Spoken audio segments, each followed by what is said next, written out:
à ceux qui l'écoutent, à ceux qui l'entendent en fait.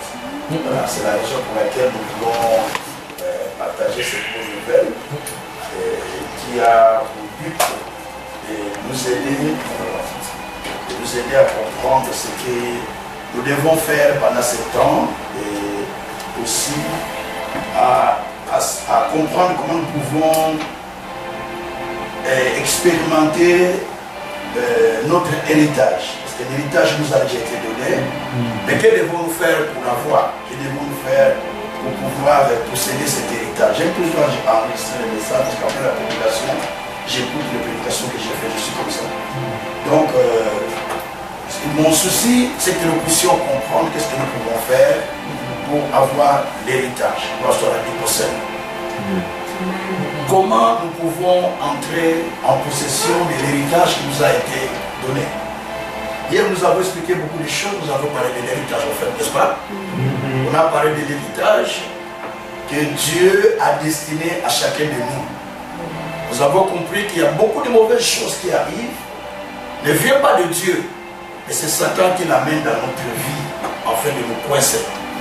Mais aussi, Dieu aussi peut permettre que la souffrance vienne dans votre vie. Les épreuves viennent juste pour vous enseigner, vous instruire, afin que vous soyez capable de pouvoir combattre. Parce que c'est ce qui est écrit dans le livre de Juge 3. Il a laissé 5 nations fortes autour des enfants d'Israël qui les combattaient, afin que le peuple d'Israël, qui n'avait jamais connu le combat, apprenne comment vivait la puissance de Dieu et faire les combats. Ça, c'est ce que nous avions appris hier. Et nous avions appris que l'héritage en soi, c'est ce que Dieu dit dans sa parole à propos de nous. On va dire ça, ce sont les promesses que Dieu nous promet. C'est ce qu'on appelle l'héritage. Chacun de nous ici, des fois il travaille, a envie de laisser un héritage à ses enfants. C'est-à-dire, vous vous poumonnez jour et nuit, vous achetez une maison, vous créez une entreprise, vous créez tout quoi que ce soit. Mais tout cela, vous voulez laisser un héritage à vos descendants. C'est ce qui est normal, parce que dans la Bible, il est dit, le juste laisse l'héritage à ses fils et ses petits-fils. Proverbe chapitre 13, au verset 22. Donc, le juste laisse l'héritage aux fils et à ses petits-fils. Ce qui veut dire que si les justes peuvent laisser l'héritage aux fils et aux petits-fils, à combien plus forte raison Dieu créateur ne pourra-t-il pas nous donner un héritage? Voilà pourquoi la Bible dit dans le livre de Romains 8, verset 17, que nous sommes les héritiers de Dieu et nous sommes co-héritiers avec Christ. Ce qui veut dire, nous sommes les héritiers du Seigneur, mais nous partageons l'héritage avec les grands frères, Jésus-Christ. Parce que c'est lui qui est le premier né dans le royaume de Dieu. Donc nous partageons l'héritage avec lui. Grâce à Dieu au Seigneur. Alors, je vais aujourd'hui expliquer comment prendre possession de son héritage. On est d'accord? Comment prendre possession de son héritage. Tout au début, j'explique que l'héritage, comme définition, de prendre possession, plutôt prendre possession de son héritage, comme définition, c'est prendre contrôle de son héritage ou de sa part qui lui a été donnée. C'est ce qu'on appelle prendre le contrôle de son héritage. On peut vous laisser l'héritage par les parents, on en voit aujourd'hui à la télé, qui passe par là, mais des fois on n'en bénéficie pas parce que vous allez au tribunal, on vous dit que vous avez été déshérité. Et d'autres personnes se jouissent de ça, mais toi qui es dans la famille, dans la lignée, tu n'en jouis pas. Moi, je suis parmi ceux qui ont vécu ces choses. Mon père a laissé beaucoup de biens, mais ça fait que la famille de mon père a fabriqué, je ne sais pas si c'est un testament que je vais dire comme ça, mais, et puis ils nous ont ravi tous les biens. Et c'est parti à la justice, tout ça, ça a commencé à créer des problèmes de sorcellerie, tout ça. J'ai perdu tous mes frères, là je vous parle, je suis le seul garçon qui est resté dans la famille, avec mes 4 sœurs qui sont, 3 sœurs qui sont devant nous. À savoir, nous étions 15. Tout le monde est parti pour cet héritage. Amen. Donc ce sont des choses qui peuvent arriver dans la famille. Alors, l'héritage, c'est quoi l'héritage? L'héritage, c'est un patrimoine qu'une personne laisse à ses descendants. C'est ce que nous appelons l'héritage. Nous sommes d'accord? Oui. C'est un patrimoine qui est laissé à ses descendants. Or, en Jésus-Christ, dans la foi, nous aussi, nous avons reçu un héritage de la part de Dieu. La Bible dit, dans le livre de Colossiens, chapitre 1er, je donne beaucoup de versets, je ne les lis pas. Ça, peut-être c'est un défaut, et c'est ma façon d'enseigner. Il faut beaucoup écrire les versets. Donc j'ai beaucoup de versets dans ma tête. C'est pour je suis habitué comme ça. Dans le livre de Colossiens, au chapitre 1er, verset 12, la Bible dit, rendez grâce au Père, qui vous a rendu capable d'avoir part à l'héritage des saints dans la lumière. Donc il y a un héritage qui nous a été donné par le Seigneur. Et cet héritage, la Bible dit que nous l'héritons avec tous les saints, c'est-à-dire que tous ceux qui croient en Dieu, peu importe religion. Mais c'est-à-dire que vous avez la foi en Dieu, vous êtes bénéficiaire de l'héritage de Dieu. Ça, c'est la première chose qu'il faut savoir. Et Pierre nous dit une chose, dans 1 Pierre au chapitre 1er, verset 19, Pierre dit, 18 à 19, Pierre dit que ce n'est pas par de l'or, ni de l'argent que vous avez été rachetés, mais par le sang précieux de Jésus, que vous avez été rachetés de toute vaine manière de vivre que vous avez hérité de vos parents. C'était notre héritage là. Alléluia. Donc par là, j'ai découvert qu'il y a plusieurs héritages. Dieu parle de son héritage, mais aussi Pierre dit que vous avez été rachetés par le sang du Christ de toute vaine manière de vivre que vous avez hérité de vos parents. Au fait, de nos parents, nous avons hérité certaines manières de vivre. Si on vous regarde bien, le caractère qui est au frère Serge peut provenir de son père et de sa mère, de ses arrière-grands-parents et des arrière-grands-parents. Mais ça fait des effets dans sa vie. Et lui, à son tour aussi, il va les transmettre à ses enfants. Et ça commence à agir. Parce que tout cela, parce qu'il les a hérités lui-même. Donc c'est pourquoi la Bible dit que nous avons été rachetés de vaine manière que nous avons hérité de nos parents. Alors, il y a plusieurs héritages que nous avions hérités, normalement, au travers de nos parents. Alors, quels sont ces héritages? Je commence à expliquer. Premièrement, il y a l'héritage qu'on appelle l'héritage culturel. La culture de ta région, la culture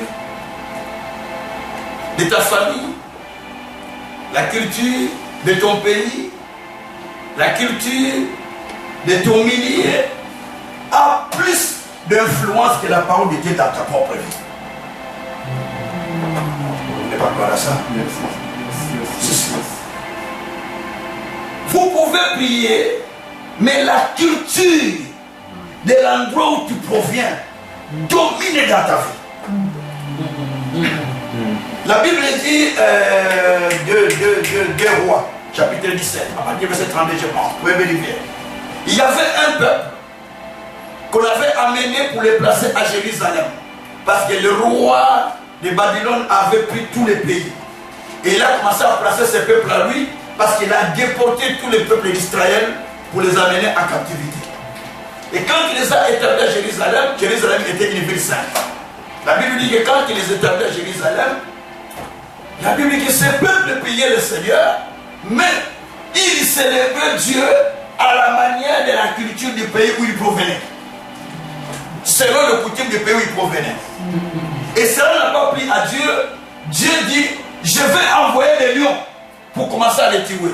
Dieu a envoyé des lions qui avaient commencé à tuer tous ces peuples. Parce que les gens, malgré qu'ils ont changé le pays, mais ils avaient la culture de l'endroit où ils étaient sortis. Tu peux venir à l'église, tu peux aller peu importe où prier, tu peux venir à Dieu, mais la culture de là où tu viens a une influence dans ta vie. Yes. C'est pas qu'il a compris. Quelqu'un comprend ce que j'explique? Cette culture, c'est ce qui peut être un obstacle pour ton problème. Ça peut être un obstacle pour ton avancement. On peut prêcher la parole, mais la culture est tellement ancrée en toi. Tu dis, mais oui, mais chez nous, mais non, mais je connais, mais non. Donc tellement que cela est en toi, ça t'empêche de ne pas avancer. C'est pourquoi Jésus est mort à la croix pour racheter les hommes de toutes les nations, de toutes les tribus, de toutes les races, de tout peuple, afin de faire d'eux un royaume de sacrificateurs pour Dieu, et ils vont régner sur la terre. Apocalypse chapitre 5, verset 9 à 10. C'est ce qu'il a dit. Il a racheté les hommes de toutes les nations, de toutes les tribus, de tout peuple. Et il a fait un royaume de sacrificateurs pour Dieu. Ça, ce sont des choses qu'on constate. Donc, la culture peut vous empêcher de ne pas avancer. Dites à ton voisin, ta culture peut t'empêcher de ne pas progresser. Ah, nous, quand on vient ici, on nous dit de s'intégrer. Est-ce pas vrai?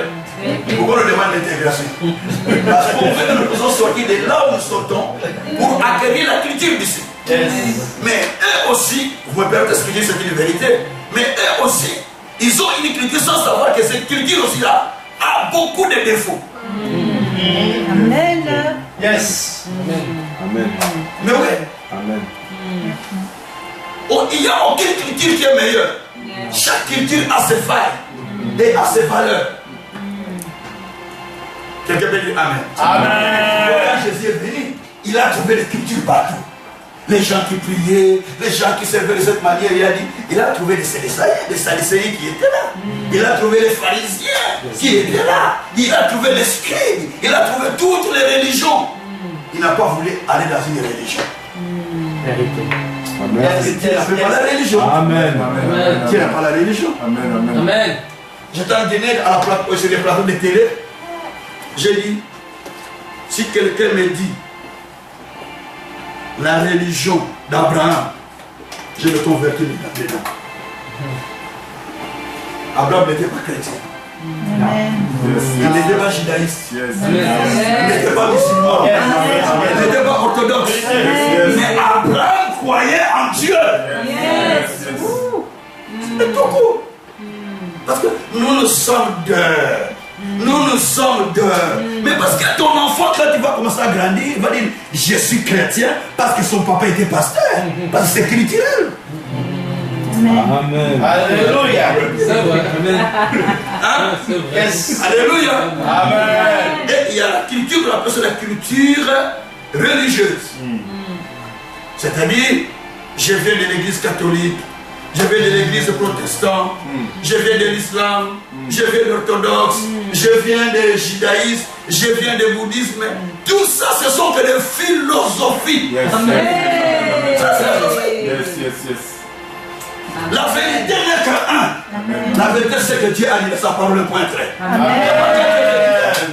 Dieu ne fait pas.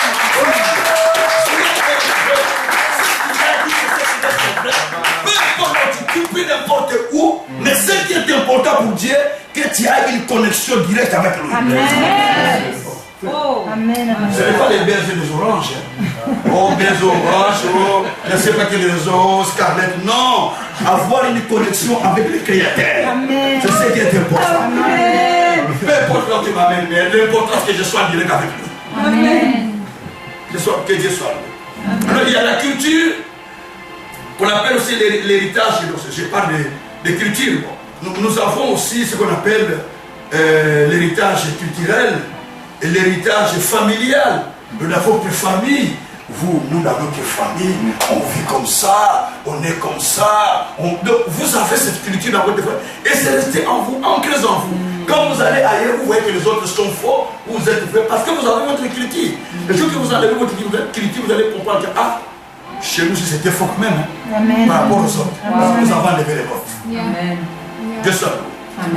Donc, il y a aussi ce qu'on appelle l'héritage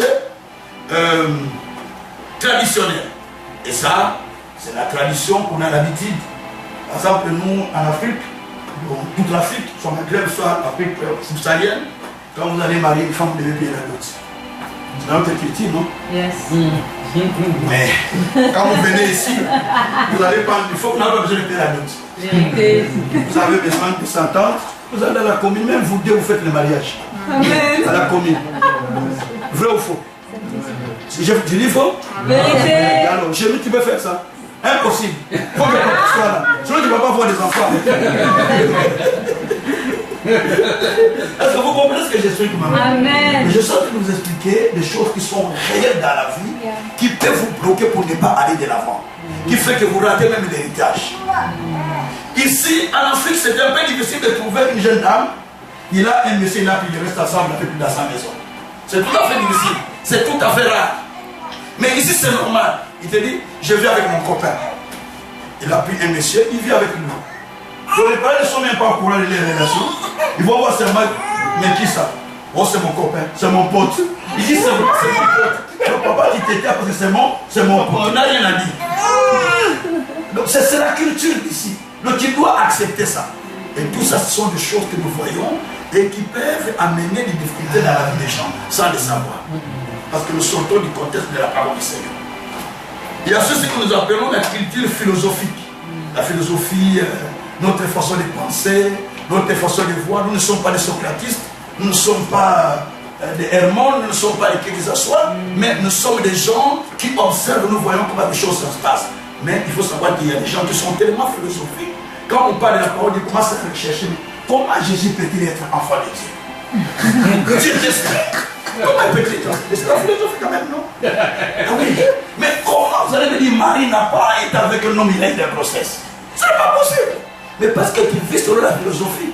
Les choses de Dieu ne sont pas philosophiques. Amen. Les choses de Dieu sont spirituelles. Il faut avoir l'intelligence spirituelle pour comprendre ce qui est spirituel. Amen, amen. Amen. Amen. Oui, oui. Les hommes spirituels, c'est ceux-là qui connaissent les choses qui sont spirituelles. Qui connaît les choses des hommes, ce n'est pas l'esprit de l'homme qui est en lui. Qui connaît les choses du monde, ce n'est pas l'esprit du monde qui est en lui. Et qui connaît les choses de Dieu, ce n'est pas l'esprit de Dieu qui est en lui. 1 Corinthiens dit à partir du verset 9 jusqu'au verset 13. Donc, c'est-à-dire que pour connaître toutes ces choses, il y a un esprit qui nous anime. On est d'accord? Amen. Quoi cela nous concerne? Amen. J'ai besoin d'un papier pour faire quelqu'un là, s'il vous plaît. Il peut me prendre pour mes lunettes parce que ça s'efflute. Merci. Ça s'efflute un peu. Je vais pas comme ça. Je commence à essuyer mes lunettes.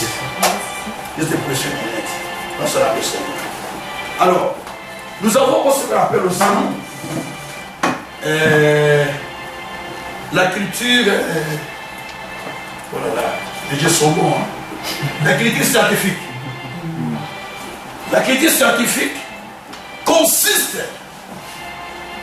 à demeurer dans la science. Vous savez, il est totalement difficile à un scientifique de croire à une situation qui est compliquée, que ça va s'en sortir, la personne va s'en sortir.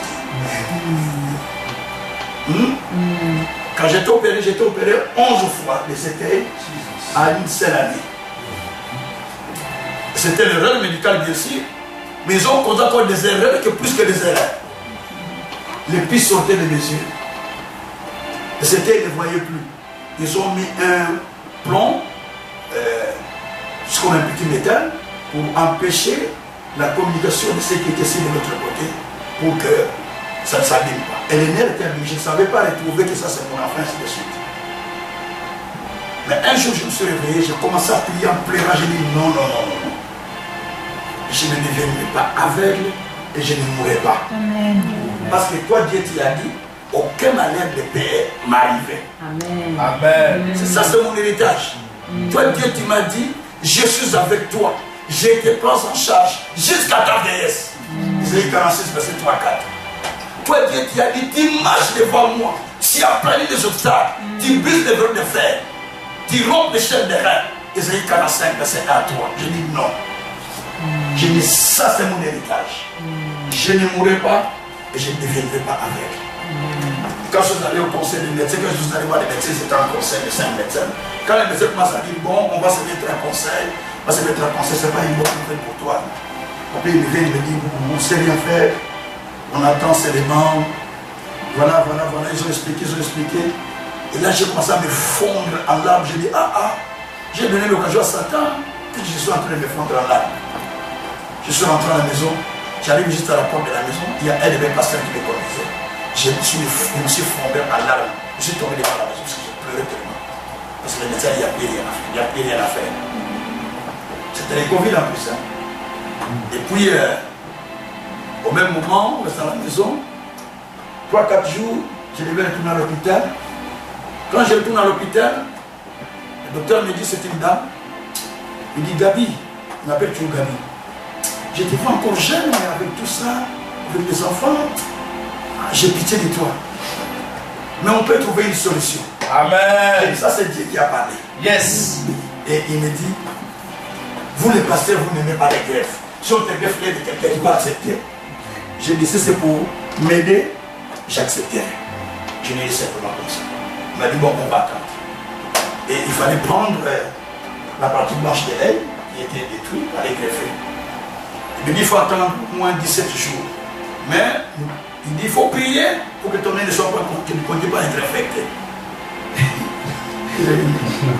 Avant les 17 jours, il m'appelle, il dit, il faut venir rapidement demain à l'hôpital. Je viens, il me dit, va te préparer, après demain on va te faire l'opération. On va y greffer. Et ils ont fait l'opération. Ça, c'est pas mon véritable, c'est les greffes. Vous allez voir la différence entre ici et ici. Amen. Donc, mais j'ai accepté. J'ai dit l'essentiel que j'ai vu, que je continue à prêcher la parole de Dieu. Amen. Alors, tout ça pour vous dire simplement que les scientifiques, des fois, ils peuvent vous limiter parce qu'ils sont limités dans la science. Mais Dieu va au-delà de la science. Au-delà de ce que nous pensons, au-delà de ce que nous demandons. Ça, c'est Dieu qui agit de cette manière. Nous serons du Seigneur. Alors, lorsque vous venez à Dieu, vous avez un travail à faire. Le travail que vous avez, c'est écrit dans le livre de Philippiens chapitre 3, versets 1 à 9, mais je vais les citer. Notez les versets. L'apôtre Paul dit, je suis né juif. J'ai été incirconcis le 8e jour. Et l'apôtre Paul dit, quant à la loi pharisienne, je suis très zélé. Donc il connaissait beaucoup de choses. Mais Paul fait une conclusion à la fin, verset 6, verset 7 et 8, il dit, à cause de la connaissance du Seigneur, je regarde toutes ces choses comme de la boue. Vous voyez ça? Toutes ces valeurs que j'ai appris ou que j'ai acquis depuis mes origines, à cause de la connaissance de la parole que je reçois, je les regarde comme de la boue. Certaines valeurs que vous avez, vous devez les considérer en vue de vous permettre d'avancer. Amen. Parce que ça va faire un frein à votre vie. On va dire, moi je suis de... Moi je connais, moi j'ai appris. Ce sont des valeurs culturelles, ce sont des valeurs familiales, ce sont des valeurs spirituelles. Toutes les valeurs ne sont pas mauvaises. Il y a certaines qu'il faut faire tomber en vue de te permettre d'avancer. Amen. Amen. Amen. Hein? Amen. J'ai beaucoup de témoignages, mais je n'ai pas tous les autres. Certains peuvent scandaliser les autres. Scandaliser les autres. Certaines valeurs empêchent les gens d'avancer. Mais nous les avons gardées précieusement. Et ça continue à nous causer, à nous détruire. Mais la Bible dit tout ce qui était pour moi les gains, je les regarde comme une perte, afin de pouvoir gagner Christ. Perdez pour vous gagner. Vous ne pouvez pas gagner sans perdre. Il faut commencer d'abord par perdre avant de pouvoir gagner. C'est le principe de la vie. Quand vous prenez un grain, vous sémez, vous perdez les grains. Quand vous les regardez après quelques jours, ça pourrit, vous avez mal à supporter les ressentis. Mais dans la pourriture là, il va commencer à donner des petits germes. Les germes donnent des plantes, la plante donne des fruits. Yes. Et si après demain, les gens vont commencer à acheter chez toi parce que tu as accepté de perdre. Que Dieu soit vous. Amen. Donc ce sont des éléments importants que nous devons mettre en tête.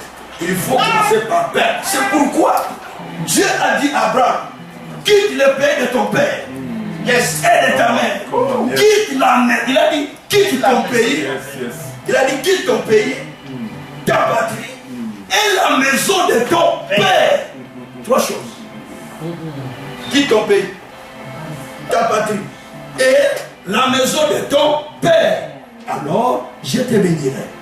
Donc, avant de te bénir, commence d'abord à quitter ton pays, quitte ta patrie. Et maintenant, quitte aussi la maison de ton père. Pourquoi Dieu a demandé ça? Genèse 12, verset 1 à 3. Pourquoi Dieu a dit ça? Parce que la culture d'Abraham, où il sortait, il est sorti de quel pays? De Ur. Nous sommes en Irak.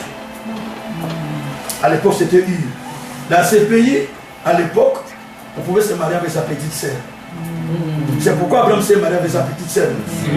Sarah, c'est sa sœur. Les mêmes pères, mais pas même mère. C'est l'inceste, hein? N'est-ce pas? Et c'est ces choses qui sont vraies. Et la Bible dit aussi, quitte le pays de ton père, quitte ton pays, ta patrie, parce que tu es tellement attaché. Parce qu'il y a des valeurs dans cette patrie.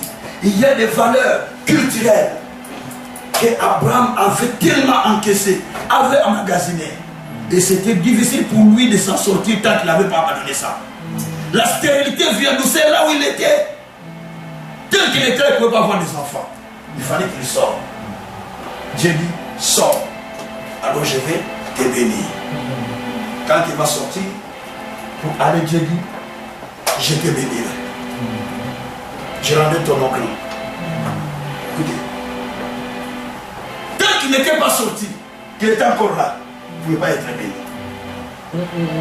Impossible. Dieu dit, sors de la maison de ton père. Dis à ton voisin, sors de la maison de ton père. Sors de la maison de ton père. Dis encore, sors de la maison de ton père. Sors de la maison de ton père. Plusieurs personnes, même s'il se marie, mais il a la quitte de la maison de son père. Il y a une seule qui a dit un jour, je retourne chez maman, je vais dormir chez nous. Je dis, chez où? Chez où? Chez nous. Chez vous, c'est où? Oh, chez mes parents. Non, non, non, ce n'est pas chez vous. Chez vous, c'est chez ton mari. C'est là où chez vous. Et quand je retourne chez nous, ce n'est pas chez vous, chez les parents. Chez nous, c'est moi, chez moi et ma femme. Mais quand je retourne chez nous, ça veut dire que tu as brisé la loi de Dieu. Donc tu es retourné dans les cases du départ. C'est pourquoi certaines personnes ne peuvent pas évoluer. Ils font des efforts, mais spirituellement, ils sont dans la maison de leur père. Ils sont dans la maison de leur père. Quand on vient te chercher pour te marier, l'homme voit que c'est une petite fille qui est dans la maison de son père. Ça ne tient pas. Ce sont les enseignements de délivrance que j'enseigne. J'enseigne la délivrance d'esprit.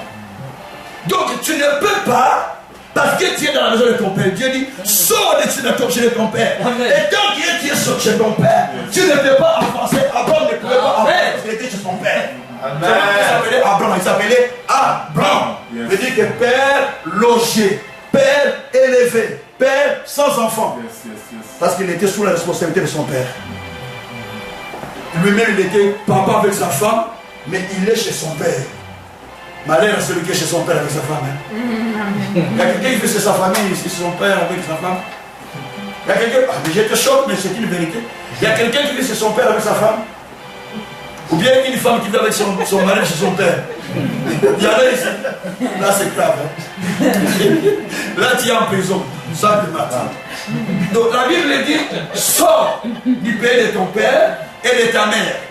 Va dans le pays que je vais te montrer, alors je vais te bénir. C'est-à-dire que tant que tu es encore là chez ton père, donc tu es dans la prison de ton père. Tu ne peux pas être béni. C'est pourquoi Dieu a demandé à Abraham de sortir parce qu'il était dans la maison de son père. Je ne suis pas d'accord avec un enfant qui a déjà 35 ans. Moi, mon fils a 34 ans. Tout le monde me dit, oh papa, vois un peu ça. Je dis, à ton âge. Oui, mais c'est pas lui. Non. C'est toi toi qui dois me donner, c'est pas moi qui te donne, c'est toi qui dois me donner. C'est pas moi qui dois te donner tout ça. J'étais devenu pour que tu étais petit, je dois connaître le riche quelqu'un.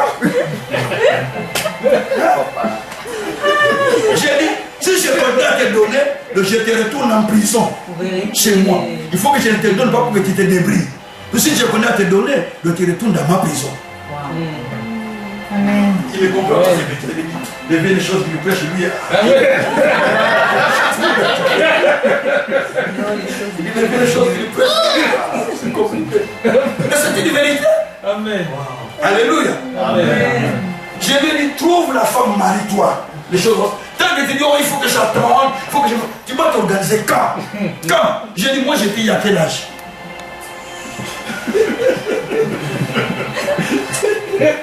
Toi, 44 ans, t'as pas d'enfant. Moi, déjà, à 28 ans, j'étais père de 2 enfants. Et toi, tu n'as pas d'enfant. C'est pas normal. Parce que tu es dans la maison de ton père. Sors de la maison de ton père. Dis comme ça. Sors de la maison de ton père. Il sort à partir de aujourd'hui. Parce que vous êtes sous les liens de père. Sous les liens de famille. Amen. Sous les liens. Voir même ton compte. Comment tu as gagné? Combien tu as gagné? On compte même ton impôt englobé dans la maison familiale. C'est pas normal. Il faut sortir. Gloire soit rendue au Seigneur. Amen. Alors bien aimé, donc première chose, il faut sortir. Quand tu sors, ça t'aide à prendre des possessions. Quand tu ne sors pas, tu ne peux pas prendre des possessions parce que la plupart des gens, quand ils restent chez les parents, donc ils ne peuvent pas avoir la part. Toute la plupart des difficultés que nous vivons, c'est parce que les gens ne veulent pas sortir. Donc ils sont... En fait, il est sorti, il est marié, mais il vit chez les parents. Oh, chez nous d'ailleurs, oh, mais chez nous c'est comme ça. Hein. La femme dit, mais chez nous aussi c'est comme ça, là vous. Ah ben chez nous aussi, chez nous aussi quand même. Mais comment on dit chez nous? Alors chez nous, mais on va accepter qui maintenant? Ça va créer des problèmes. Il faut que vous perdez vous deux. Toi tu perds, la femme aussi perd. Là vous créez votre culture, vous l'appelez la culture du couple. La culture du couple. Vous commencez à vivre à deux, vous créez la culture que vous allez communiquer à vos enfants. Bien sûr que toute la culture n'est pas mauvaise. L'homme pendant le bien qu'il a trouvé chez ses parents, la femme aussi chez les parents, vous prenez le meilleur et vous allez commencer à inculquer sur vos enfants. Vous avancez. Quelqu'un veut dire Amen. Alors, l'héritage, pour la posséder, d'abord, premièrement, j'ai dit, il faut sortir de la culture ancienne, toute la culture chrétienne. Donc, je vais vous donner un témoignage qui est dans la Bible. Il y a un homme qui est mort qui s'appelait Lazare, Jean 11. On l'a enterré, ça faisait 4 jours. On a annoncé le message de la nouvelle à Jésus, la mauvaise nouvelle à Jésus.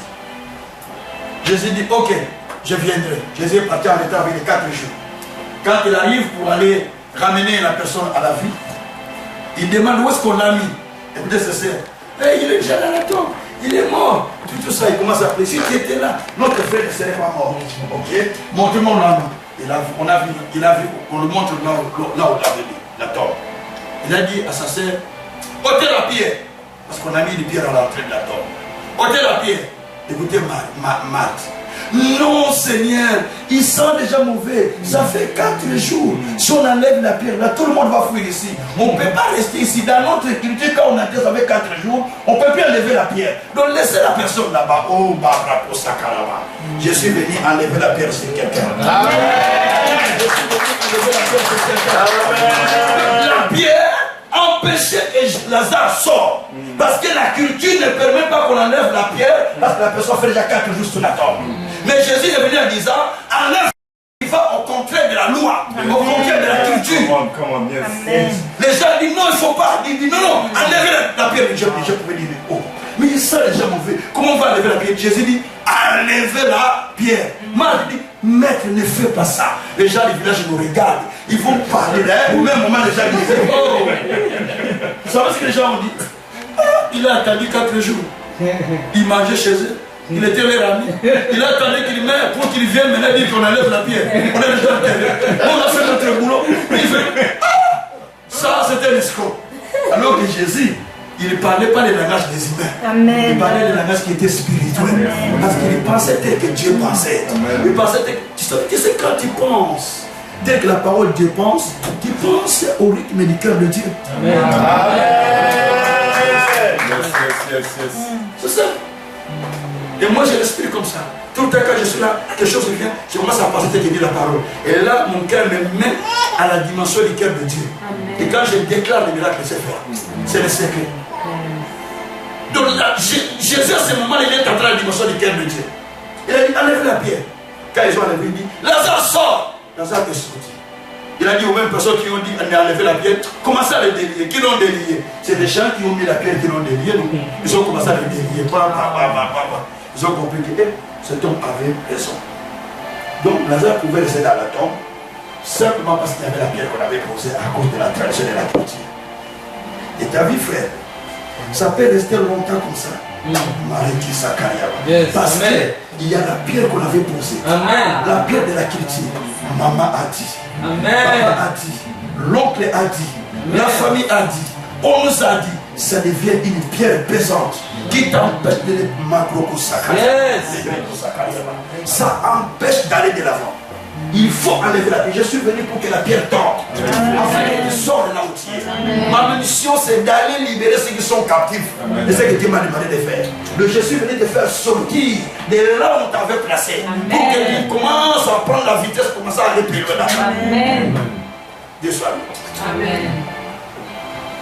Alors, bien aimé, lorsque vous brisez les barrières, ou la barrière, vous brisez la barrière de la culture, vous sortez de ce système parental, culturel, familial, sociétal, ainsi de suite. Maintenant, il y a un deuxième élément à faire, c'est de s'attacher à son héritage et le réclamer. Nous sommes dans Nombre 38, verset 9. Lis le verset là pour ma frère. Nombre 38, verset 9. La Bible nous parle là. Tu n'as pas trouvé? Quelqu'un a un numérique pour lire rapidement? En fait, il n'est pas donné les réserves à faire. Parce qu'on n'a pas assez.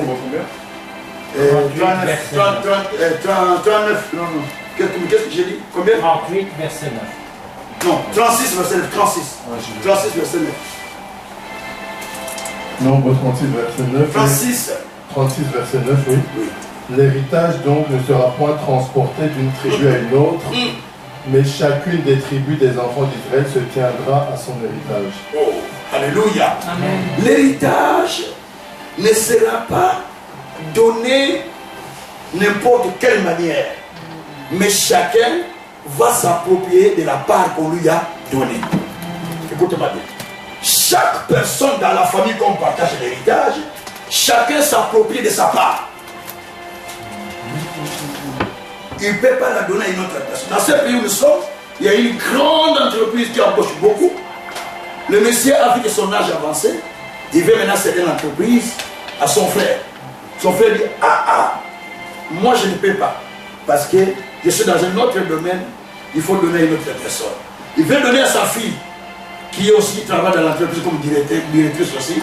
La fille dit, non papa, donne à une autre personne, moi je ne peux pas. Il a dit ça, pris l'entreprise, il a donné à un de ses amis et il a dit, gère l'entreprise. C'est lui qui gère. Vous tous vous allez dans ce magasin.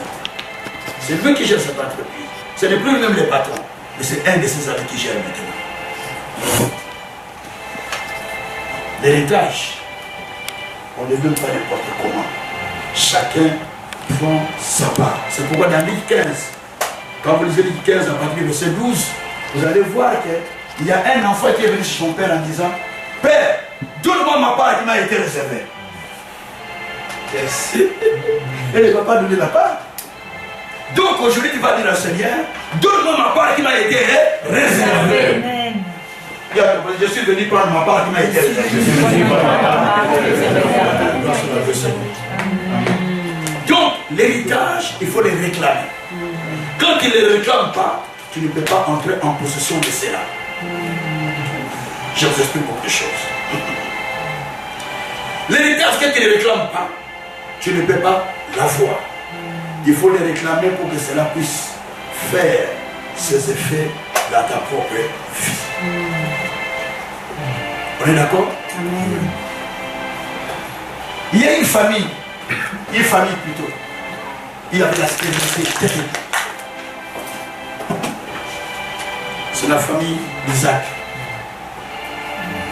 Suivez-moi bien. Isaac a pris pour femme Rebecca, mais la femme est stérile. 20 ans de mariage. Il a pris la femme, il avait 40 ans. Jusqu'à 60 ans, pas d'enfant. Un jour, il s'est révolté, non? Genèse 25, verset 21. Il a commencé à implorer Dieu, à réclamer à Dieu que ma femme doit quand même avoir des enfants, parce que j'en ai droit. Et ils ont des jumeaux. Quand vous réclamez, vous recevez les doubles. J'ai dit, quand vous réclamez, vous recevez les doubles. Parce que la Bible dit, dans Zacharie chapitre 9, versets 11 et 12, pour toi, à cause de l'alliance scellée par le sang, je retire les prisonniers qui sont captifs. Je te donne une double bénédiction. Amen. Pour toi, à cause de l'alliance qui est faite, je te retire de là où tu es en prison et je te donne une double bénédiction ce soir. Amen. Que Dieu vous donne une double bénédiction. Amen. Que Dieu vous donne une double bénédiction. Amen. Que Dieu vous donne une double bénédiction. Amen. Et c'est ce qui se passe. Gloire soit au Seigneur.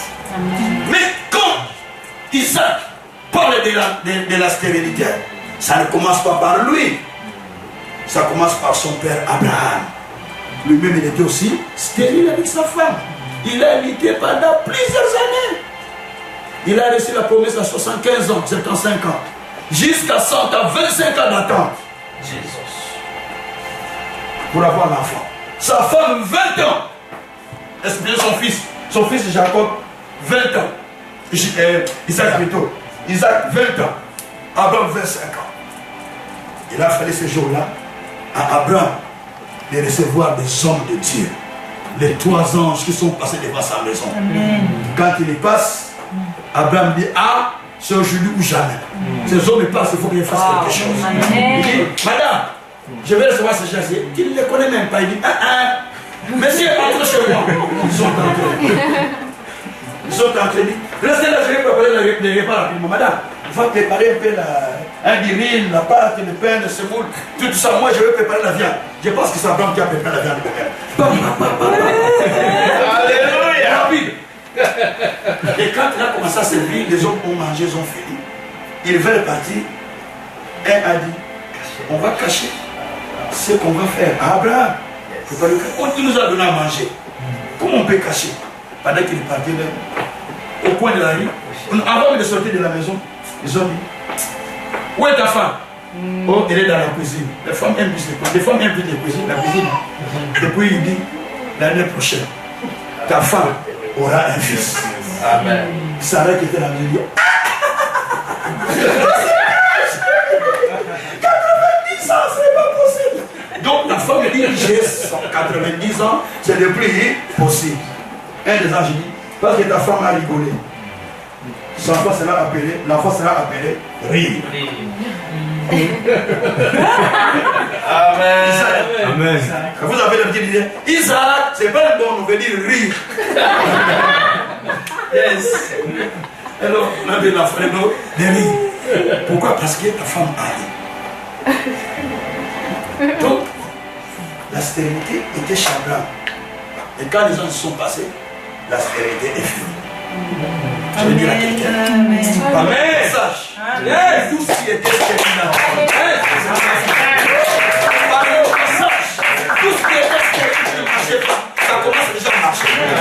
Par mon passage, tout ce qui ne touchait pas, tu commences à les toucher. Je déclare que cette année et l'année prochaine, tu vas toucher ce que tu attends depuis longtemps.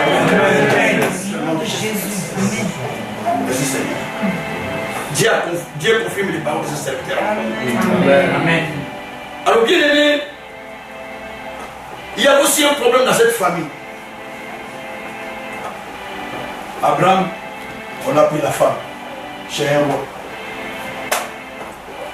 Son fils aussi, Isaac, on a pris sa femme chez un roi. Sarah a été prise par un roi. Abimelech a pris sa femme. L'autre aussi, on a pris sa femme. Donc tous les deux, fils et papa, tous les deux, leurs femmes étaient prises par les rois. Comment ça peut être comme ça? Les papas, on l'a pris la femme. L'autre, on l'a pris la femme. C'est une forme de malédiction. C'est dans ta vie. Parce qu'il y a un frère qui aimait tellement une femme. Ce n'est pas honte, hein, c'est pas grave. Tu aimais tellement une femme que tu voulais le prendre, mais une autre personne te l'a pris, il est parti avec toi qui a raté. Vérité. Il y en a? Hein? Ah, voilà, on est nombreux. Moi, j'ai vécu ça. J'ai une que j'aimais beaucoup, je voulais la prendre. Quelqu'un d'autre est parti avec.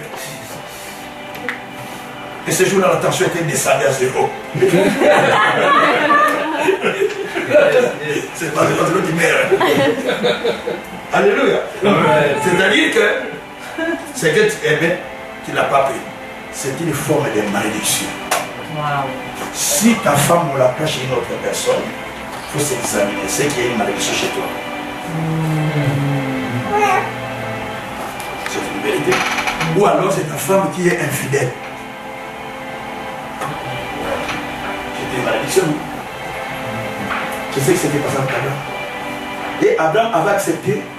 Les rois lui disent, je te donne tous les cadeaux, tout ça, mais tu donnes ta famille. Il n'y a pas de problème, toi. Il a dit, c'est ma petite sœur. Mais on lui a donné tous les cadeaux, mais c'était sa femme. On lui donne tout. Mais c'était sa petite sœur. Attention, il ne faut pas céder ta femme à cause de bien qu'on te donne. Hein? Que Dieu soit loué. Amen. Alors, bien aimé, vous allez remarquer dans cette descendance, Rachel aussi, femme de Jacob, était stérile. Même famille. Même famille. Il a fallu faire comme son grand-père, avoir un enfant au travers de la servante. Parce qu'Abraham a fait ça. Et lui aussi, il a fait ça. Donc tout ça, c'est le signe de la malédiction qui pesait sur la famille. La famille peut être dans une malédiction sans que vous le sachiez. C'est le cas de Gédéon. Sa famille était en malédiction. À chaque fois qu'ils prenaient des produits, qu'ils amassaient, qu'ils préparaient pour eux, qu'est-ce qui s'est passé? Les ennemis venaient, ils prenaient leur part, ils partaient avec. Et ils restaient pauvres. Nous sommes dans Juge, chapitre 6, verset 11, verset 15. Donc tout ce qu'ils pouvaient avoir, ça partait. Et ils restaient comme ça. C'est-à-dire qu'il y avait une malédiction qui pesait dans leur famille. Ils perdaient tout. Quand tu vois dans ta vie, tu gaspilles beaucoup d'argent, tu gaspilles trop, plus que ce que tu gagnes, c'est qu'il y a une malédiction. Peut-être tu ne paies pas tes dîmes. Oui. Peut-être tu ne paies pas tes dîmes, c'est une malédiction en plus. Peut-être tu n'aides pas les gens, c'est une malédiction en plus. Tu te dis, ah, dans ce pays, il n'y a que des fatigues. Mais pendant qu'il dit qu'il y a des fatigues, il y a d'autres personnes qui progressent dans ce pays, il n'y a que des fatigues. Vrai ou faux? Vrai ou faux? Mais dans ce pays, il y a des fatigues, il y a aussi des gens qui progressent. Vrai ou faux? Le problème, vous ne cessez pas votre héritage. La Bible dit, les justes prospérera. Dites au juste, Ésaïe 3, verset 10, dites au juste, tout ce qu'il va faire, ça prospérera. Tout ce qui sera dans ta vie, ça doit prospérer. Tout ce que tu entreprends dans ta vie, ça doit prospérer. Quand tu commences quelque chose, ça doit avancer. Amen. Tu n'es pas sous la malédiction. Ça doit prospérer. Et Dieu a dit, mon serviteur le juste, il montera. Amen. Il montera encore. Amen. Il prospérera. Il prospérera. Il montera plus haut. Le but de Dieu, que tu montes encore plus au sommet, que les gens te regardent comme ça. Amen. Isaïe 52, verset 13. Ne dis pas, je suis venu pour que les autres soient. Vous savez, dans la vie, ne cherchez pas à être semblable aux autres, n'est-ce pas? Dites à toi, je ne veux pas être comme toi. Je ne veux pas être comme Dis, mais toi. je ne veux pas être comme toi. Je ne veux pas être comme toi. Dis, sois loin de moi, je ne veux pas être comme toi. Je ne veux pas être comme toi. Tu sais, mais je vous dis ce qui est vrai. Quand vous compatissez avec quelqu'un tellement trop, vous devenez comme lui. Je vous l'avais dit. Vous vous assemblez à lui. Et vous vous rassemblez aussi. Ceux qui s'assemblent, 60. On a compris. Hein? Donc dans la vie, il y a des certains principes que nous voyons et qui sont déjà dans la Bible et lesquels nous ne utilisons pas. Dieu soit loué. Amen. Alors, donc, nous devons savoir que dans la vie, il y a l'héritage que Dieu a préparé pour chacun de nous. Mais pour posséder cet héritage, donc j'avais donné le deuxième secret, c'était de s'attacher à son héritage et le réclamer. Donc il faut réclamer l'héritage qui t'a été donné. Il faut le réclamer. Quand il ne le réclame pas, donc une autre personne va commencer à jouir de cela. Parce que toi, tu ne le réclames pas. Mais quand tu vas commencer à le réclamer, c'est alors qu'il va commencer à entrer en ton droit, au droit de bénéficier de ce que Dieu avait préparé pour toi. Lorsque tu as dit au Seigneur. Je parle dans ma conclusion pour expliquer. Comment nous pouvons entrer en héritage? Ou comment nous pouvons prendre l'héritage? J'ai déjà dit qu'il faut commencer d'abord à sortir de l'ancienne écriture, de tout ce qu'on a acquis, ainsi de suite. N'est-ce pas? Nous sortons de tout cela. Oh, non, je ne te réponds pas.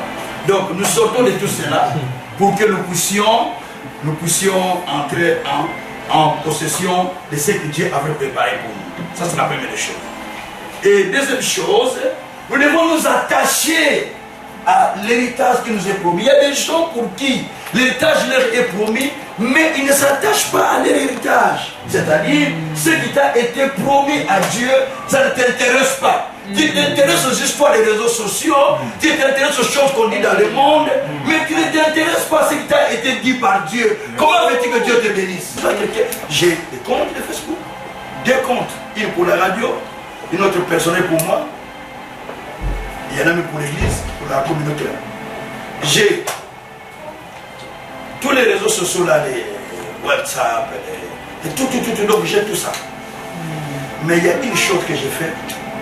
Vous ne me verrez pas là-bas en train de tchatcher, en train de regarder. Non. Je prends comme la prédiction que j'ai fait là, je vais l'enregistrer, je lance et les gens regardent. Ils témoignent. Ah, ce message m'a touché. Et c'est ça mon réseau social. Le reste, ça ne m'intéresse pas. Parce que je peux aller là-bas, récolter les choses que moi je n'ai pas sémées. Ça rentre en moi, ça me traumatise. Je viens à la maison, ça crée des problèmes. Beaucoup de familles ont des problèmes à cause des réseaux sociaux. Les couples ne se séparent à cause des réseaux sociaux. On a eu un frère avec sa femme. Il est allé voir je ne sais pas quoi. Oh, ma femme ne sait pas s'habiller. J'ai dit, frère, tu étais avec cette femme. Tu lui as donné 4-5 fois, permets-moi l'expression. Ses seins sont tombés. Tu dis, oh, je vais que ça vienne comme une jeune fille. J'ai dit, mais ce n'est pas possible ça. J'ai crié, ce n'est pas possible ça. C'est vrai. Parce qu'il regardait les réseaux sociaux. Vous voyez ça? Donc, on vous dit simplement que il y a certaines choses que vous regardez, vous copiez, ça détruit votre vie sans le savoir. Vous avez besoin de s'asseoir sur la parole. De rester sur la parole. Ce que vous écoutez là, réécoutez, écoutez, ça va créer du boom dans votre vie. Amen. C'est Dieu peut dire Amen. Amen. Alors en conclusion, comment faut-il entrer en possession de son héritage? Troisième élément, c'est le dernier élément. Pour entrer en possession de son héritage qui t'a été réservé par Dieu, il faut faire attention à ce qui est écrit pour toi et à ce que tu entends. Je le répète, je vais vous expliquer. Faire attention à ce qui est écrit pour toi et à ce que tu entends et ce que tu vois dans le monde. Amen. Amen. Les livres saints qu'on appelle la parole de Dieu, c'est là où il y a les dessins de la vie de chacun de nous. Ce n'est pas ce que le monde nous dit, mais ce que Dieu dit. Parce que Dieu a dit dans Jérémie 29, le plan que j'ai pour vous, c'est le plan de paix, non de malheur. Je vous donne un avenir et une espérance. Donc ma vie n'est pas cadrée avec ce que je vois dans le monde, mais ma vie cadre avec ce que je lis dans les Écritures que j'entends. Quand vous allez dans Hébreux 10, verset 7, la Bible dit dans ces livres, il est question de moi. Tout ce qui est écrit pour moi. Prends la Bible, ou la tablette, ou ce que tu as. Dis dans ce livre, tout ce qui est écrit pour moi.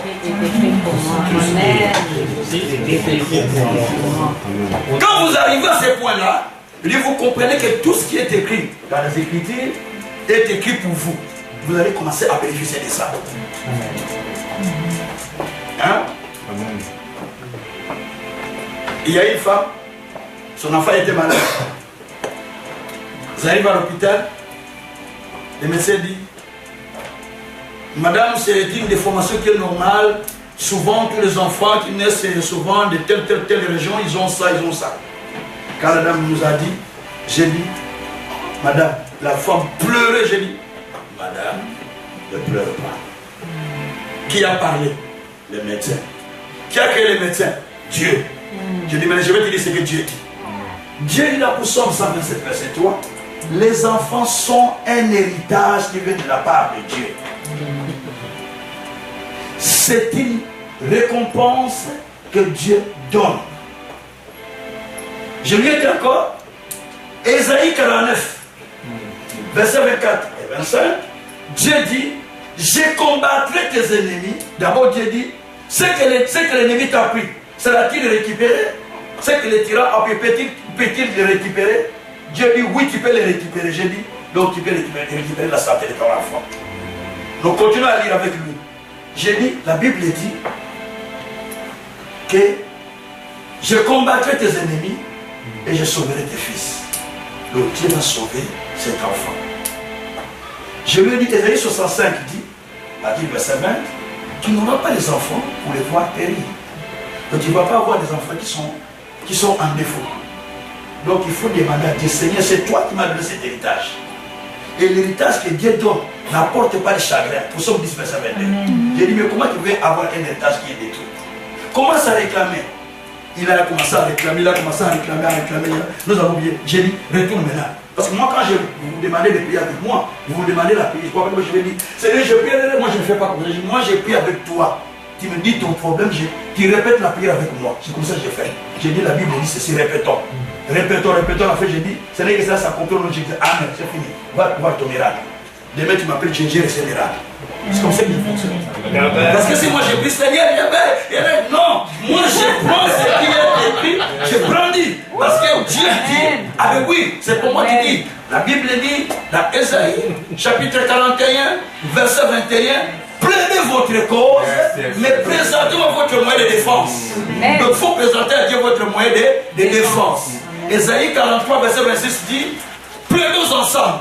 Parle toi-même pour pouvoir te justifier. C'est toi-même qui dois parler. C'est pas moi. Toi qui dois parler avec moi. Pendant que toi tu parles pour toi. Moi j'ai parlé. C'est pourquoi moi j'ai pris beaucoup. Vous savez pourquoi j'ai pris beaucoup? Parce que les gens demandent des prières tout le temps. Les frères me demandent, priez pour moi pour le travail. Pendant que j'ai pris pour moi-même. Parce que je suis en train de prier avec lui. Je fais la prière ensemble avec lui. On répète. Donc moi je le répète, lui aussi le répète, donc il parle que je reçois. Je peux le faire de lui, moi qui prie pour moi à propos de maladie. Pendant que je prie, on répète la prière, donc moi je reçois aussi notre part. L'autre frère va m'appeler pour dire, moi j'ai un problème, et tel problème. Quand on prie, moi je répète, donc je reçois la part. Plus que je répète la parole de Dieu, plus que je reçois ma part. Amen. L'héritage c'est la parole. Amen. On va lire ça. Et la Bible dit, dans Ésaïe 54, verset 17, toute arme forgée contre toi sera sans effet.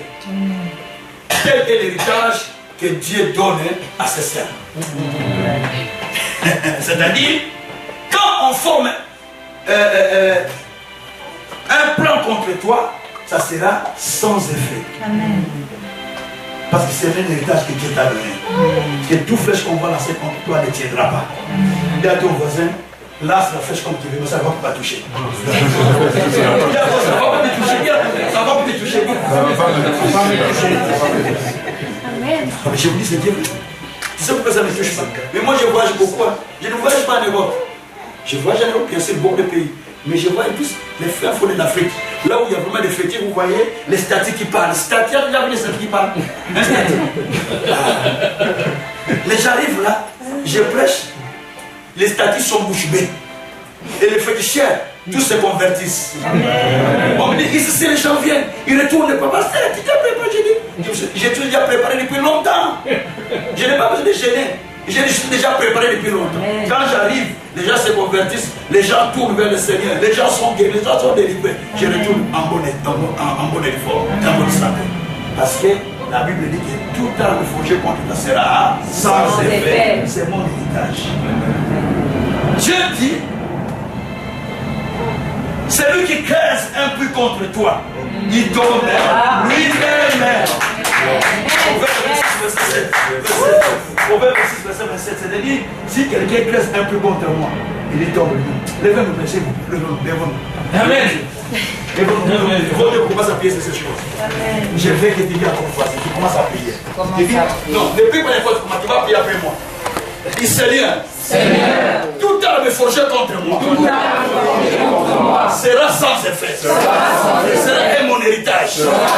Toute maladie qu'on a lancée, toute malédiction qu'on a lancée, toute malheur qu'on a lancé contre moi, je le déclare sans effet à partir d'aujourd'hui. Au nom de Jésus. C'est déjà fait. Amen. Je dis c'est déjà fait. Amen. Et la Bible dit, on continue dans la prière. La Bible dit ceci dans Ecclésiaste 2:26.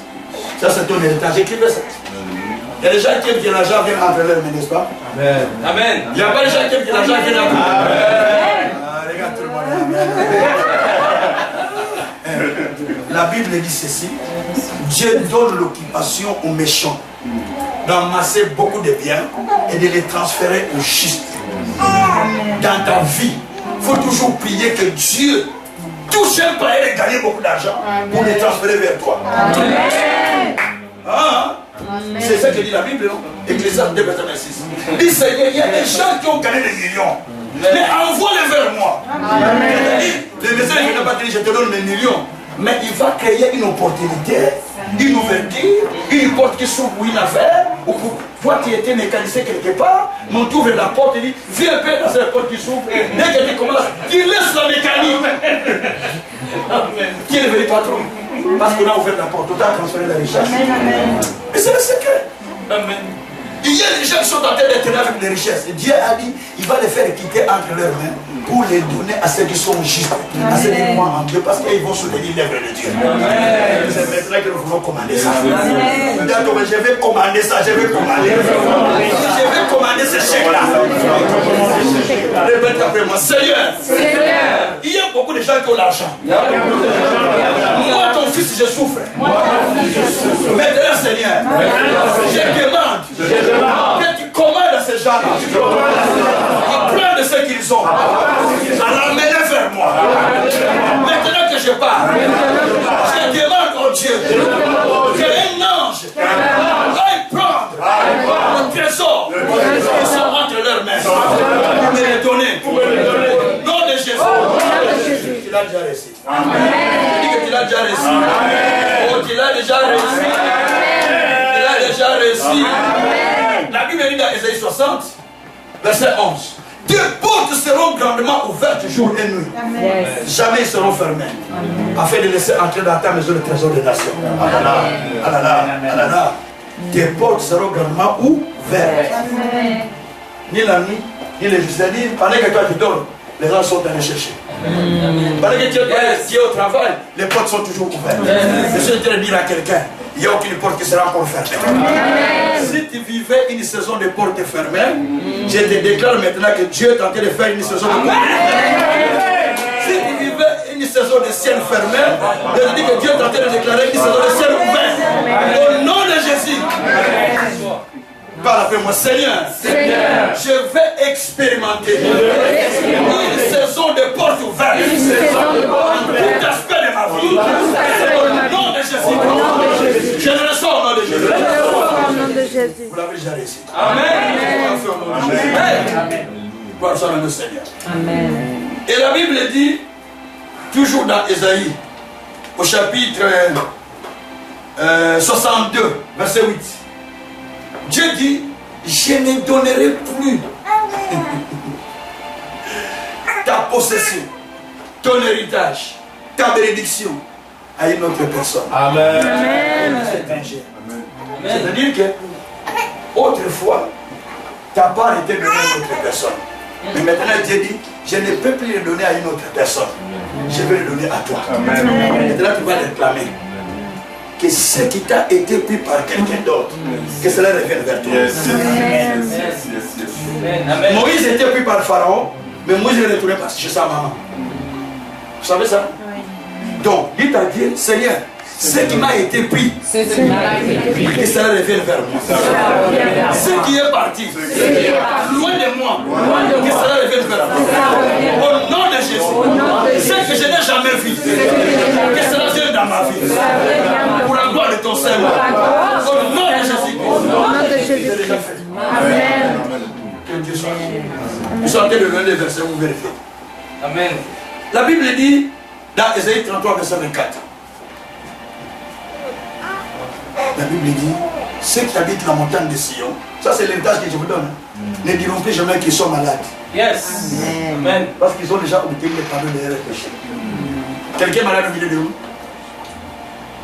Tu es diabétique, sidatique, je ne sais pas, qu'importe quelle maladie, n'ayez pas peur. Même l'hypertension, levez la main.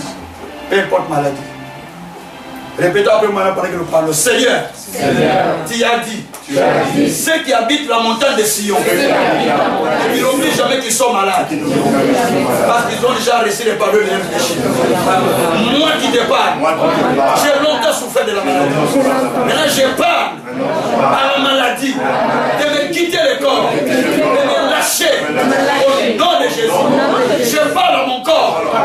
Reçois la santé, reçois le miracle, reçois la délivrance au nom de Jésus. C'est déjà guéri au nom de Jésus. Amen. Dieu soit loué. Et la Bible dit dans Psaume 23, verset 6. Oui, le bonheur et la grâce m'accompagneront tous les jours de ma vie. Et j'habiterai dans la maison de l'Éternel jusqu'à la fin de mes jours. C'est-à-dire, tous les jours de votre vie, dites ça. Ce matin, Seigneur, tu as renouvelé ta bonté. Tu as renouvelé ta grâce. Vous savez ce qu'il y a? Je vais vous donner et vous dire une chose. Quand vous vous réveillez le matin, il y a quelque chose qui se passe. La Bible dit, dans Matthieu de Jérémie 3, verset 22, chaque matin, le Seigneur renouvelle sa bonté. Première chose qui se passe. Et puis deuxième chose, chaque matin, Dieu ouvre ton oreille ou éveille ton oreille pour que tu entendes comme entend un disciple. Ésaïe 50, verset 4. Et chaque matin, Dieu extermine les méchants du pays. Chaque matin, les méchants sont exterminés. Nous sommes dans Psaume chapitre 5, verset 8. C'est ce qui se passe chaque matin. Donc le matin là, Dieu détruit tous tes méchants. Amen. Le matin là, Dieu détruit tous tes méchants. Amen. Le matin là, Dieu renouvelle sa bonté à ton égard. Le matin là, Dieu ouvre ton oreille pour que tu entendes la voix de Dieu. Amen. Et le soir, Dieu dit, pendant que vous dormez, l'ennemi cherche à vous accabler. Mais moi, Dieu. Amen. 68, verset 20 à 21. Donc, il y a quelque chose qui se fait dans votre vie. Et vous ne les réclamez pas, c'est votre héritage, vous les réclamez. On va les réclamer maintenant. Répétez après moi, Seigneur, depuis ce matin, tu as renouvelé ta bonté. À mon égard. Depuis ce matin, tu as détruit les méchants. Qui ont cherché à me ruiner. Au nom de Jésus. Depuis ce soir, tu es en train de détruire tous les ennemis de ma vie. Seigneur, je parle maintenant à ma vie, de prospérer, d'avancer, d'exceller. Au nom de Jésus, je suis héritier de la promesse de Dieu. Je suis héritier du bonheur de Dieu. C'est pourquoi je déclare, oui, Oui. Le bonheur. Le bonheur. Et la grâce. Et la grâce. L'accompagnement. L'accompagnement. Tous les jours de ma vie. Tous les jours de ma Et vie. j'habiterai dans la maison de l'Éternel. Jusqu'à la fin de mes jours. Jusqu'à la fin de mes jours. Au nom de Jésus-Christ. Au nom de Jésus. Amen. Amen.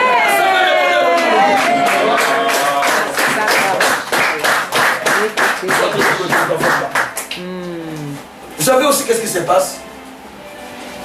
Tous les jours, les gens parlent contre vous. Ah, ça que vous le sachiez. Proverbe 12, versets 6 à 7. La Bible dit que les méchants tendent des pièges contre les justes par leurs paroles, afin de renverser leur sang. Mais les justes, par leurs paroles, ils se délivrent. Bien que vous ayez que ta bouche soit une délivrance. Vous avez... Mais ta bouche, tu ne sais pas te délivrer, tu parles bon, mais tu ne sais pas te délivrer. Il faut que tu sois capable de te délivrer avec ta bouche. Amen. Parce que les gens qui ont parlé contre toi, ça que tu les saches. Moi, j'avais une maman qui était ma propriétaire quand j'étais encore à Moulébé. Ah, j'aime que Dieu bénisse cette maman. Chaque soir, il venait avec un truc comme une tige qu'on brûle souvent au Maroc pour chasser les djinns. Et il venait mettre sur la porte. Hein? Ensemble. C'est comme un encens. Et il venait, il brûlait ça. J'ai dit, maman, c'est bon. Mais toi-même, tu es chaud, tu me dis, Gabi, j'ai pas dormi la nuit. Je me dis, avec brûlé ce truc. Pourquoi les démons sont venus? Je lui ai dit, parce que tu as la bouche, mais tu ne sais pas parler. Maintenant, je vais te montrer comment on parle. On a fait ça 3 jours avec lui dans la maison. Il dit, ah, je dors comme un bébé. Je dis, voilà. Parce que tu as appris comment parler. Il faut savoir parler. C'est pourquoi la Bible dit dans Proverbe 12 que les méchants tendent des pièges par les paroles. Ils disent des paroles pour détruire votre vie. Ils disent des paroles pour vous renverser. Ils disent des paroles pour vous contredire. Ils disent des paroles pour changer la vie. Même les politiciens disent des paroles pour changer l'histoire de la société. Non? Vous savez pas ça? Ce sont des paroles qui changent l'histoire d'une société. Alors, Dieu dit, toi aussi par ta bouche, tu peux te délivrer toi-même. Tu peux sortir de là où tu es. Amen. Alléluia. Amen. Et le verset 7 dit, renverser les méchants et ne sont plus. Alors la maison des justes sera debout. Quand tu vas renverser les méchants et qu'ils ne sont plus là, ta vie sera debout. Peut-être que ta vie a des complications parce qu'il y a des méchants qui sont là. Il faut les renverser spirituellement pour que ta vie soit debout. Amen. Amen. On va parler après moi. Seigneur Dieu. Seigneur Dieu. J'ai compris. J'ai compris. Il y a des gens qui parlent contre moi. Pour détruire ma vie. Pour détruire ma vie. Afin que j'aille dans l'enfer. Afin que j'aille dans Afin que je tombe dans la souffrance. Mais moi je déclare. Je suis juste. Je ne tomberai pas. Quiconque parle contre moi, lui-même il tombe. Quiconque crée un puits contre moi, il tombe lui-même dans ses puits. Père éternel, depuis ce soir, je suis en train de renverser le plan des méchants, le plan du diable, qu'ils ont préparé contre moi. Je les renverse. Je les renverse. Au nom de Jésus, le plan du malheur, le plan des échecs, le plan de déception, le plan de complications, je le renverse. Au nom de Jésus, je proclame mon bonheur, je proclame ma délivrance, je proclame mon miracle. Au nom de Jésus. Amen. Je vais lire 2 versets, n'en faites pas. Je vais lire 2-3 versets par votre procureur. Bien aimé, la Bible dit une histoire qui est importante. Vous allez lire ça à la maison. Jérémie 51, à partir du verset 60 et 64, on nous parle d'un prophète Jérémie. Si vous êtes fatigué, asseyez-vous. Asseyez-vous, c'est pas grave. Asseyez-vous, asseyez-vous. Jérémie a dit, il a écrit une malédiction dans les livres. Suivez-moi bien. Il a écrit une malédiction dans les livres. Nous allons, vous avez entendu les requêtes que vous avez écrites? Oui. Voilà. Donc Jérémie avait écrit une malédiction dans les livres. Isaïe 51, verset 60 à 64. Quand il a... Mettez déjà vos requêtes là, pendant que je parle. Mettez-les ici, parce qu'on va prier. Quand il a prié, quand il a... Suivez si vous parlez de ce que j'explique. Il a pris... Vous pouvez déposer déjà là. Les requêtes. J'ai posé les requêtes là. Je n'ai pas parlé de l'argent requête. Alors, écrivez les problèmes que vous avez mis là-bas. Je vais prier tout de suite. Il y aura un miracle. Il y aura un miracle tout de suite là. Il y aura un miracle. C'est pour dire en fait. Jérémie avait écrit un livre. Suivez-moi bien. Le livre qu'il avait écrit, il a écrit tous les souhaits que vous voulez. Et vous les verrez s'accomplir le jour qui vient. Amen. Amen. Alors, Jérémie avait écrit les malédictions sur un livre. Et quand il a écrit sur un livre, ces malédictions, il les a écrites contre Babylone. Suivez-moi bien. Il les a écrites contre Babylone. Si vous n'avez pas de stylo, moi j'ai beaucoup de stylos avec moi. Il les a écrits contre Babylone. Lorsque maintenant, il a vu le roi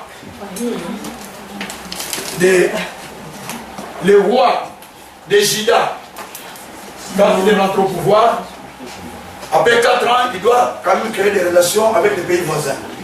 Donc, il va en visite présidentielle ou royale dans le pays de Babylone. Et il y avait un monsieur qu'on appelle le chambellan, le garçon de chambre, qui travaillait avec lui, qui s'appelait Sérija. Alors, Jérémie l'appelle en cachette, il dit, Jérémie viens. Il dit, Sérija viens. Vous allez voyager avec le roi, oui. Prends ces livres. Ces livres que je te donne, j'ai écrit des malédictions contre le pays de Babylone. Parce que nous torturons tellement trop, chaque fois il vient nous amener la captivité. Alors j'ai écrit toutes les malédictions qu'il va prononcer là-bas, prendre. Quand tu arrives là-bas, pendant que le roi est en train de s'entretenir avec son homologue roi, toi va quelque part, commence à lire ces malédictions, commence à déclarer ça.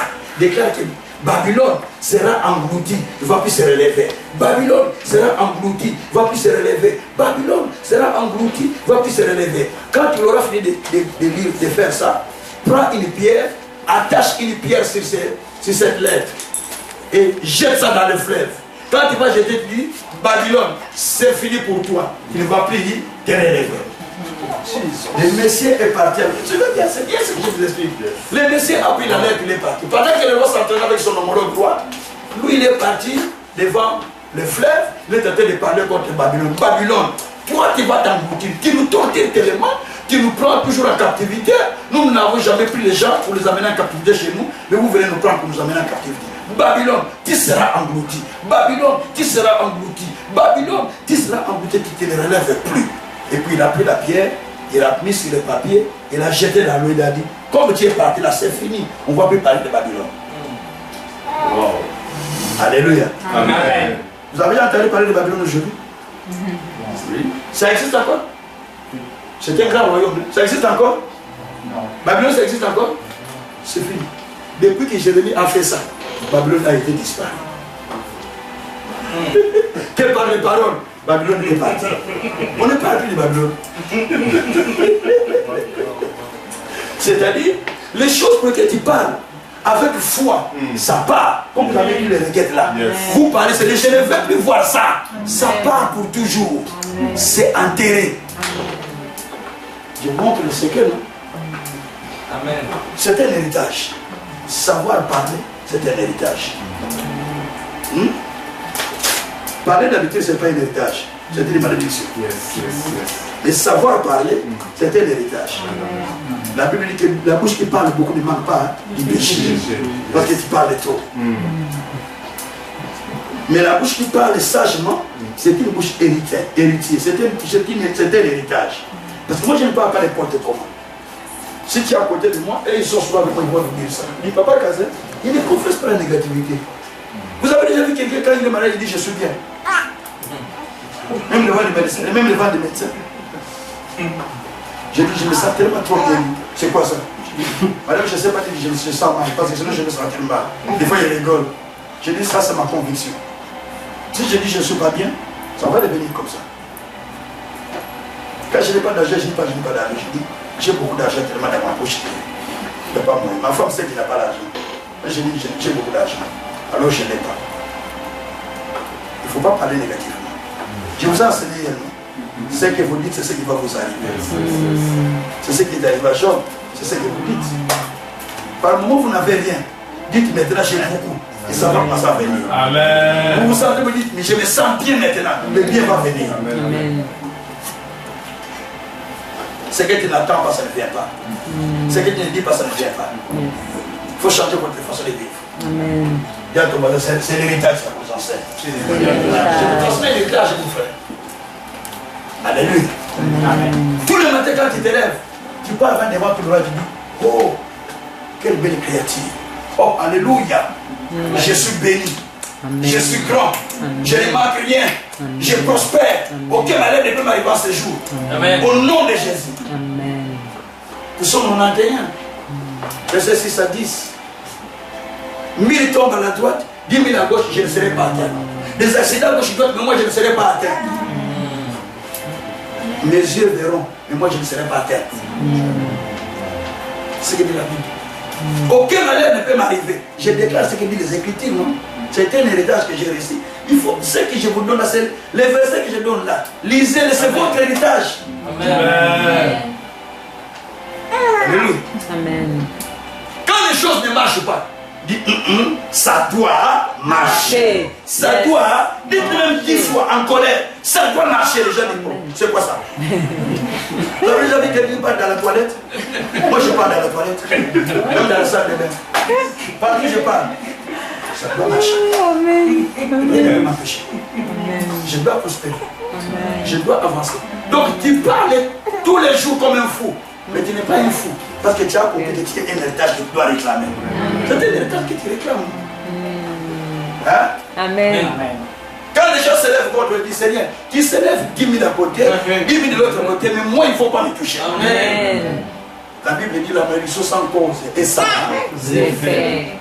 Proverbe 26, verset 2. La malédiction sans cause, il dit, Seigneur qui jette la malédiction dans ces pays, mais moi c'est sans effet. Vous savez, j'ai une voiture Euro 5, j'ai prié Dieu. Ma femme m'a dit, mais toi avec qui avait Euro 4, tu sais qu'on va couper l'Euro 5 au décembre et tu achètes encore un Euro 5. J'ai dit, non, à cause de moi, on va couper. Aujourd'hui, c'est lui qui me dit, chérie, je viens de voir, on a prolongé les Euro 5 jusqu'en 2025. J'ai dit, non.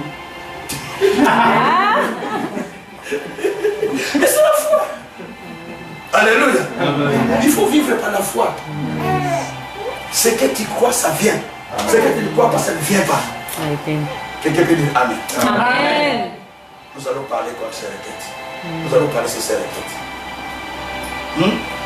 La Bible dit dans Abdias 1, verset 17, la maison de Jacob reprendra sa possession. Amen. Enlevez le nom de Jacob. Je veux dire la maison de qui? De Médina. Mais dis ton nom. La maison de Médina. La maison de Médina. La maison de Messalina. La maison de Médina.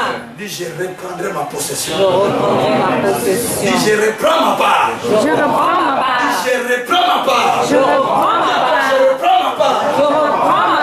Je reprends ma part. Je reprends ma part. Je reprends ma part. Je reprends ma part. Je reprends ma part. Je le reprends. Au nom de Jésus. Au nom de Jésus. Je reprends ma part. Ce qui m'a été volé. Je le reprends. Au nom de Jésus. Je récupère ma part. Je récupère ma Ce qui part. m'a été pris. Je le récupère. Au nom de Jésus. Commence à récupérer. Commence à récupérer. Récupérer l'argent. Récupérer la santé. Récupérer le mariage. Récupérer le travail. Récupérer tout. Récupérer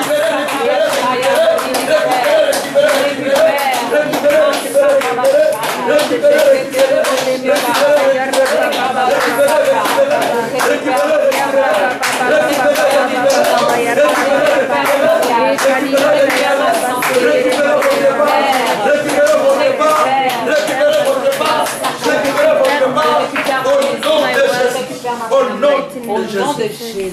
Seigneur Dieu, Seigneur Dieu. restez comme je prie. Toutes les requêtes qui sont posées ici, toi qui les as vues. Moi je ne vais pas les lire.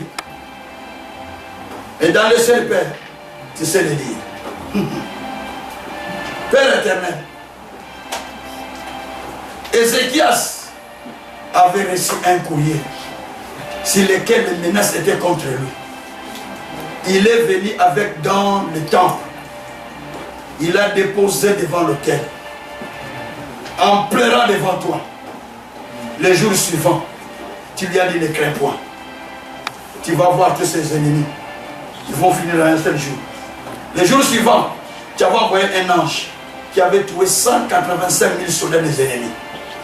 Et Ézéchiel s'est réjoui. La paix était venue dans son cœur.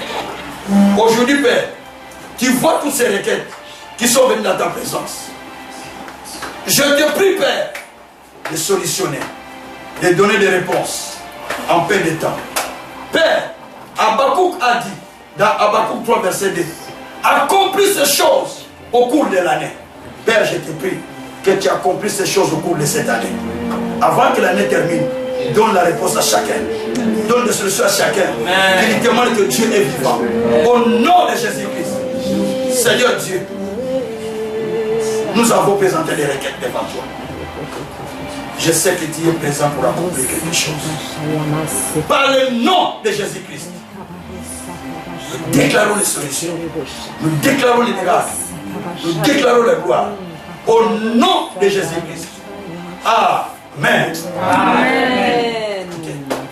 Je vous donne une histoire qui reste. C'est vous qui allez faire ça. Marabouche. Il y avait dans Jérémie chapitre 22, verset 29 et 30, Dieu a dit ce que vous allez faire plus à l'aide. Parle à la terre. Terre, terre, écoute. Inscris Jérémie comme personne qui ne va pas Jéconia, pardon. Inscris Jéconia comme quelqu'un qui ne va pas prospérer, qui ne va pas avoir de descendance sur cette terre. La terre a inscrit Jéconia comme quelqu'un qui ne va pas progresser, comme quelqu'un qui ne va pas avancer, comme quelqu'un qui ne va rien voir dans sa vie. Et plus tard, Jéconia est parti en captivité sans retourner dans son pays où il était. Et n'a pas vu les descendants. Parce que la terre l'a inscrit ainsi. La terre où nous sommes, il y a un registre. Il y a le registre national, où nous avons des numéros nationaux. Il y a le registre communal, où dans chaque commune vous êtes inscrit. Vrai ou faux? Amen. Dans le ciel aussi, il y a un registre. Amen. Quand quelqu'un s'est converti, la Bible dit qu'il y a une joie dans le ciel parce que son nom est inscrit dans le livre des vies. Nous sommes dans Matthieu, livre 15. Or, la terre aussi a son registre. Parce que le ciel a le registre. Les communes ont le registre. Les pays ont le registre. Et la terre aussi a son registre. C'est pourquoi Dieu a dit à Jérémie, il dit, Jérémie, parle à la terre. Terre, terre. Inscris M. Jéconia, le futur héritier, le futur roi, comme un homme qui ne va pas prospérer, comme un homme qui n'aura pas des héritiers dans son trône, comme un homme qui va aller dans un pays et là il va mourir, là-bas il ne va pas retourner. La terre l'a inscrit. Même si changer de pays, ça ne changerait pas. Il y a beaucoup au milieu de nous qui avons quitté l'Afrique. Vous avez changé de pays, ça ne marche pas, ça n'avance pas. Parce que les registres terrestres vous ont inscrit que même si vous changez de pays, ça ne changera pas. Il y a des gens que j'ai vus ici, ils sont dit, nous allons au Canada. Ils sont allés au Canada, ils sont revenus même sans abri. Vous comprenez ça? Vérité. D'autres ont dit, on va aller aux États-Unis là-bas. C'est plus pire encore. Là où il y a des travail, c'est plus pire encore qu'ici. Il faut qu'ils vivent en colocation. Parce qu'ils ne savent pas payer les loyers tout seul. Ce n'est pas des mêmes fautes. Parce que la terre les a inscrits. Maintenant, il faut te désinscrire. Terre, si tu m'avais inscrit comme une personne maudite, inscris-moi comme une personne bénie. Inscris-moi comme une personne qui prospère. Inscris-moi comme une personne qui avance. Moi, quand je vois dans n'importe quel pays, dès que j'arrive là, même quand je descends de l'aéroport, je commence à parler. Je dis, terre, je ne suis pas venu ici pour souffrir. Inscris-moi comme un homme qui va vivre mieux dans ce pays. Comme un homme où les choses vont avancer. Et les choses avancent. Parce que je parle à ma terre. Il y a des gens, ici je suis allé à Gachoren, c'est le boulevard Georges Simpson, en 2004. Je suis allé payer pour une maison. Le locataire qui était là, il a perdu des enfants. Il a cédé la maison à son voisin, à son ami. Son ami est venu tenter. Après une année, il a perdu son garçon. Et il m'appelle maintenant pour aller, une autre enfant qui était très malade, il m'appelle pour aller prier. J'ai prié, pendant que j'ai prié avec puissance, qui était là, la famille tombait par terre tout ça. Le propriétaire lui dit, on a fini de prier. Il a dit, pourquoi tu as invité le magistrat à ma maison? Pourquoi tu as invité le magistrat à ma maison? Le magistrat à ma maison, il a commencé à crier. Après, on est parti. J'ai dit, frère, moi j'ai parlé, j'ai dit, depuis que tu as déjà parlé à cette maison. Oh non, j'ai dit, c'est ça, mais tu n'as pas encore parlé. Tu as prié, Dieu merci, tu m'as donné une maison, un appartement. Et les gens qui étaient là, tu sais l'esprit qu'ils avaient. Quand tu achètes la voiture d'occasion, tu sais la personne qui voulait avec quel esprit qu'il avait. Est-ce que vous ne savez pas? Hein? Quand tu occupes un bureau, tu sais qui était là, quel esprit qu'il utilisait pour rester dans ce bureau. C'est ce que vous ne savez pas. J'ai commencé à dire parler. On a parlé dans cette maison. Cette maison, s'il y a des gens qui meurent, on ne mourra plus ici. Au moins que les autres meurent, mais pas cette famille. C'est la prière qu'on a faite. On a parlé à la terre, et se rappelle. 2 semaines après, le propriétaire est tombé malade. Après une semaine de coma, après il est parti en Erasme coma. Papa. Le locataire est allé rendre visite. Papa. Et puis sa femme dit, tu ne peux pas appeler lui. Et d'ailleurs, il a dit, la femme a commencé à proposer que je n'ai pas appelé mon passé de venir prier tout ça. Et les jours suivants, 2-3 jours, le monsieur est sorti du coma, mais ça allait quand il commençait à parler. Après, il a demandé à son locataire, Jean-Pierre, tu peux amener ce magicien-là qui était venu chez toi? Il a prié pour moi. Il dit, magicien, celui qui était venu prier là. Il dit, oui, je peux l'amener. Il est comme il est pasteur. Il dit, amène-le. Je suis venu quand il m'a vu. Il dit, Jean-Pierre, toi tu sors, je reste avec moi. Jean-Pierre, c'est moi, je suis resté. Il dit, ici, prie pour moi. Je voulais prier, je sens, j'ai dit, il faut renoncer à tout. Dieu me dit, renonce à tout. Sinon tu vas partir en enfer. J'ai commencé à lui parler comme ça. Il a commencé à expliquer, il dit, mais dis pas Jean-Pierre, c'est le secret entre les prêtres et les croyants. J'ai dit, oui. C'est moi qui a fait tout ça. J'ai dit, quoi si toi tu as fait? Il dit, tu vois les enfants de mon ancien locataire, tu les connaissais? J'ai dit, oui. J'ai dit, c'est moi qui ai fait ça. Tu vois encore l'enfant de Jean-Pierre? C'est moi. Je suis dans un monde pandémonium. Donc je suis réclamé chaque 3 ans, il faut que je sacrifie. Soit un ami, soit un frère, soit quelqu'un, soit un locataire. Il dit, ce n'est pas les premiers. J'ai déjà fait ça plusieurs fois. Et on a prié. Je lui ai fait rester Jésus. 2 semaines après, il est mort. Je ne lui dis pas au monsieur, il faut que ça passe. Je crois 3 ans après, j'ai parlé au monsieur, je lui ai expliqué. Les jours où je l'ai redit, c'est les jours qui sont sortis de la maison. J'ai dit, tu sais la maison où vous habitez, le monsieur a fait ça, ça, ça. Papa, c'est vrai? Il y a des enfants. Il a dit à la nôtre animale, cannabis au dos qu'elle est cannabis. Pas les choses on parle, c'est le même jour-là qu'ils sont sortis de la maison. Je vous dis, le même jour, ils n'ont pas dormi. Allons dormir chez les voisins. Alléluia. Parce qu'il a compris. Maintenant, je veux qu'il faut parler à votre terre. Amen. Tu dis terre. Répétez après moi, terre. Terre.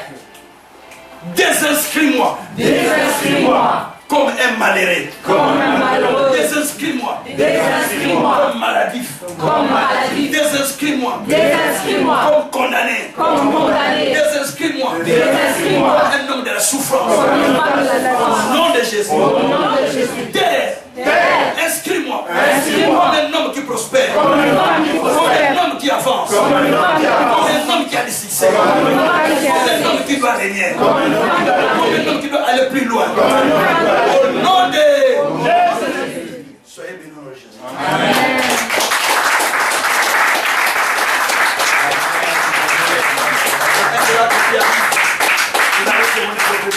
Amen. Un miracle arrive, vous allez dire au pasteur. Amen. Parce que vous êtes inscrits comme des gens qui vont aller plus loin maintenant. Amen. Dieu vous bénisse. Amen. Amen. Gloire. Jésus. Quel Dieu béni. Amen. Ça, c'est votre héritage. On n'a pas besoin de rajouter quoi que ce soit. On va même finir.